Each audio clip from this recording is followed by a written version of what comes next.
नमस्कार। आज हम अविकारी शब्दों के बारे में पढ़ेंगे। अविकारी शब्दों को अव्यय शब्द भी कहा जाता है। अविकारी शब्द के भाग 1 में आज हम क्रिया विशेषण संबंध अव्यय के बारे में तथा संबंध बोधक अव्यय के बारे में पढ़ेंगे। भाग 2 के अंतर्गत हम समुच्चय बोधक अव्यय या अविकारी शब्द के बारे में पढ़ेंगे और विस्मय आदि बोधक अव्यय के बारे में पढ़ेंगे। आइए सबसे पहले हम जानते हैं कि अविकारी शब्द होते क्या हैं। इसे हम कुछ उदाहरणों के माध्यम से जानेंगे। मैं रोज पढ़ती हूँ, मेज और कुर्सी मजबूत है, वह धीरे धीरे चल रहा है, अरे आप आ गए। इन वाक्यों में जो शब्द हमने यूज़ किए हैं, धीरे धीरे, रोज, अरे और ये जो शब्द हैं ये सदा ही एक रूप में प्रयुक्त होते हैं। इन शब्दों का रूप जो है वो काल, वचन, लिंग आदि के अनुसार नहीं बदलता। इनमें किसी भी प्रकार का कोई विकार नहीं होता, अर्थात इनमें किसी भी प्रकार का कोई परिवर्तन नहीं होता। इसलिए ऐसे शब्दों को अविकारी शब्द कहा जाता है। अविकारी शब्द की परिभाषा है जिन शब्दों का रूप लिंग, वचन, काल, कारक आदि से प्रभावित नहीं होता, अर्थात जिन शब्दों में कोई विकार या परिवर्तन नहीं होता, उन्हें अव्यय या अविकारी शब्द कहते हैं। अविकारी शब्द या अव्यय 4 प्रकार के होते हैं। सबसे पहले है क्रिया विशेषण अविकारी शब्द, संबंध बोधक अविकारी शब्द, समुच्चय बोधक अविकारी शब्द और विस्मय आदि अविकारी शब्द। सबसे पहले हम पढ़ेंगे क्रिया विशेषण अविकारी शब्दों के बारे में। मैं उधर जा रही हूँ, वह गीत जोर से गा रही है, मैंने खीर थोड़ी सी खाई। इन वाक्यों में क्रियाएं हैं जा रही हूँ, गा रही है और खाई। इन क्रियाओं में जोर से, उधर और थोड़ी सी शब्द आए हैं। ये शब्द जो हैं क्रिया की विशेषताएं बता रहे हैं, अतः ये क्रिया विशेषण है।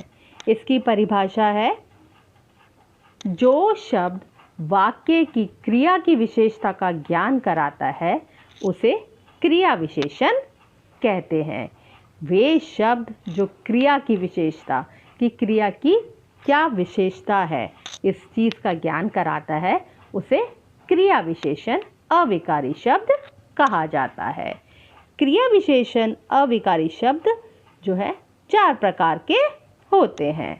सबसे पहले है रीतिवाचक क्रिया विशेषण, स्थानवाचक क्रिया विशेषण, कालवाचक क्रिया विशेषण और परिमाणवाचक क्रिया विशेषण। सबसे पहले हम पढ़ेंगे कालवाचक क्रिया विशेषण के बारे में। यह क्रिया विशेषण क्रिया के समय संबंधी यानी किस समय पर क्रिया हो रही है, समय संबंधी विशेषता को प्रकट करते हैं, उसे कालवाचक क्रिया विशेषण कहते हैं। जैसे तुम आज क्या लिख रहे हो, इसमें समय संबंधी बताया जा रहा है कि क्रिया का समय जो है उसकी क्या विशेषता है कि तुम आज क्या लिख रहे हो, यानी इस समय पे क्या लिख रहे हो, आज के समय पे। कछुआ कभी कभी चलता है, इसमें कभी कभी शब्द जो है वो क्रिया के समय संबंधी विशेषता को प्रकट कर रहा है। नेक्स्ट आता है हमारा परिमाणवाचक क्रिया विशेषण। परिमाणवाचक क्रिया विशेषण वे शब्द होते हैं जो क्रिया के परिमाण या मात्रा का ज्ञान कराते हैं, यानी कि क्रिया किस मात्रा में हो रही है उसके बारे में बताता है परिमाणवाचक क्रिया विशेषण। उदाहरण देखिए, जैसे तुम बहुत खाते हो, खाने की क्रिया का परिमाण या मात्रा क्या है कि वो बहुत मात्रा में खाया जा रहा है। अधिक बोलना ठीक नहीं होता, बोलने की मात्रा क्या है, अधिक है, तो ये जो है क्रिया विशेषण जो है वो क्रिया के मात्रा या परिमाण के बारे में ज्ञान कराता है। नेक्स्ट हम पढ़ेंगे रीतिवाचक क्रिया विशेषण। रीतिवाचक क्रिया विशेषण क्रिया के होने का ढंग का ज्ञान कराता है, यानी क्रिया किस प्रकार से हो रही है, क्रिया के होने का ढंग क्या है। जैसे वह अचानक गिर पड़ा, गिरने की क्रिया किस ढंग से हुई कि वो अचानक गिर पड़ा। ध्यानपूर्वक सुनो, सुनने की क्रिया का ढंग क्या हुआ है, ध्यानपूर्वक। नेक्स्ट आता है अपना स्थानवाचक क्रिया विशेषण। यह क्रिया विशेषण क्रिया के होने के स्थान का ज्ञान कराता है कि क्रिया कहाँ पर हो रही है, तो वह स्थानवाचक क्रिया विशेषण है। जैसे वह बाहर सो रहा है, सोने की क्रिया कहाँ हो रही है, बाहर हो रही है। तुम कहाँ जा रहे हो, इसमें स्थान क्या है, कहाँ। स्थानवाचक क्रिया विशेषण क्या है इसमें, कहाँ, तो यह स्थानवाचक क्रिया विशेषण है। अब हम पढ़ेंगे विशेषण तथा क्रिया विशेषण के अंतर्गत अंतर क्या होता है। विशेषण शब्द जो हैं वो संज्ञा या सर्वनाम की विशेषता बताते हैं। इनका रूप जो है लिंग, वचन, काल आदि के अनुसार बदल जाता है। जैसे उदाहरण देखिए, माला सुंदर है, तो माला की विशेषता क्या है, माला संज्ञा शब्द है, तो इसकी विशेषता क्या है कि वह बहुत सुंदर है। सनी अच्छा लड़का है, सनी एक संज्ञा शब्द है, इसकी विशेषता क्या है कि वह एक अच्छा लड़का है। तो विशेषण शब्द जो हैं वे संज्ञा या सर्वनाम की विशेषता बताते हैं, और क्रिया विशेषण शब्द वे हैं जो वाक्य की क्रिया की विशेषता का ज्ञान कराते हैं, वह क्रिया विशेषण कहलाते हैं। अब हम पढ़ेंगे संबंध बोधक अविकारी शब्द। संबंध बोधक अविकारी शब्द जैसा कि नाम से ही स्पष्ट है कि ये संबंध का ज्ञान कराने वाला होता है। इसे हम कुछ उदाहरण के माध्यम से समझते हैं। गर्मी के बाद मारे बुरा हाल है, कमरे के आसपास सफाई है, सीता के साथ गीता खड़ी है। इन वाक्यों में के मारे, के आसपास, के साथ ऐसे शब्द या शब्द समूह हैं जो वाक्य के संज्ञा या सर्वनाम का संबंध दूसरे शब्दों से कराते हैं। जैसे उदाहरण देखिए, गर्मी के मारे बुरा हाल है। गर्मी एक संज्ञा शब्द है, भाववाचक संज्ञा है। इसके अंतर्गत जो है गर्मी का दूसरे वाक्य से संबंध क्या है, तो वो किसके द्वारा स्पष्ट किया गया, के मारे। कमरे और सफाई, इन दोनों के बीच में जो संबंध है वो किससे स्थापित किया गया, के आसपास। तो संबंध बोधक अविकारी शब्द जो हैं वो संज्ञा या सर्वनाम के बाद जुड़कर उनका संबंध वाक्य के अन्य शब्दों से दर्शाते हैं। उन्हें संबंध बोधक अविकारी शब्द कहते हैं। संबंध बोधक अविकारी शब्द जो है वो 4 प्रकार के होते हैं। कालवाचक संबंध बोधक, स्थानवाचक संबंध बोधक, समतावाचक संबंध बोधक और विरोधवाचक संबंध बोधक। सबसे पहले हम पढ़ेंगे इसमें कालवाचक संबंध बोधक। कालवाचक संबंध बोधक अविकारी शब्द जो हैं वो संज्ञा या सर्वनाम का समय संबंधी ज्ञान कराते हैं। कि संज्ञा या सर्वनाम का समय संबंधी ज्ञान कराने वाले शब्द जो है वो कालवाचक संबंध बोधक शब्द कहलाते हैं। जैसे तुम उसके पहले आ गए, अर्थात तुम जो है उस व्यक्ति से पहले आ गए, तुम्हारे आने का समय जो है उससे पहले है। काल का मतलब होता है समय, तो तुम्हारे आने का समय जो है उस व्यक्ति से पहले है। राम के बाद शाम का काम होगा, यानी पहले राम का काम होगा, उसके बाद तुम्हारा काम होगा। स्थानवाचक संबंध बोधक। स्थानवाचक संबंध बोधक अव्यय जो है संज्ञा या सर्वनाम का स्थान संबंधी ज्ञान कराते हैं कि संज्ञा या सर्वनाम का जो है स्थान संबंधी जो ज्ञान कराए वो स्थानवाचक संबंधबोधक अव्यय कहलाते हैं। जैसे बिल्ली मेज के नीचे बैठी है। बिल्ली के बैठने की जगह या स्थान क्या है? मेज के नीचे। तुम कमरे के भीतर हो, यानी तुम्हारा स्थान कहाँ है कि तुम कमरे के भीतर हो।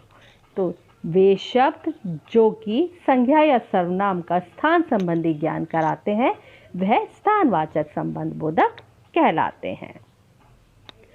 समताबोधक संबंधबोधक। समतावाचक संबंधबोधक। समतावाचक संबंधबोधक अव्ययों से संज्ञा या सर्वनाम की समानता संबंधी इक्वालिटी का संबंधी ज्ञान होता है। जैसे लता के समान कोई और नहीं गाती।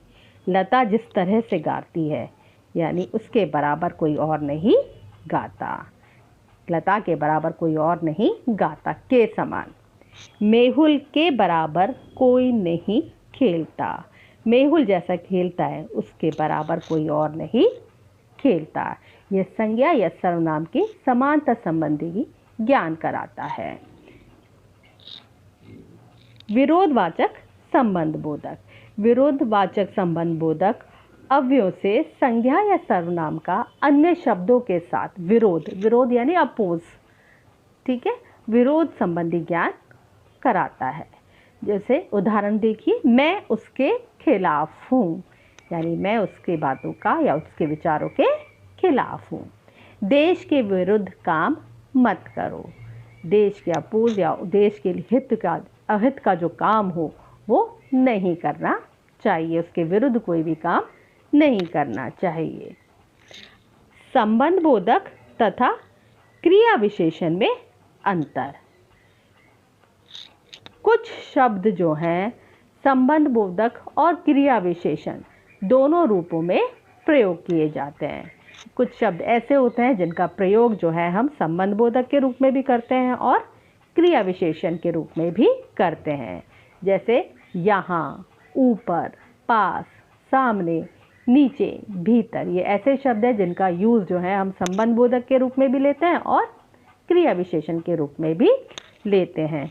लेकिन जब इन शब्दों का प्रयोग संज्ञा या सर्वनाम के साथ होता है तब तो ये संबंधबोधक होते हैं, लेकिन जब इनके द्वारा क्रिया की विशेषता बताई जाती है तब ये क्रिया विशेषण होते हैं।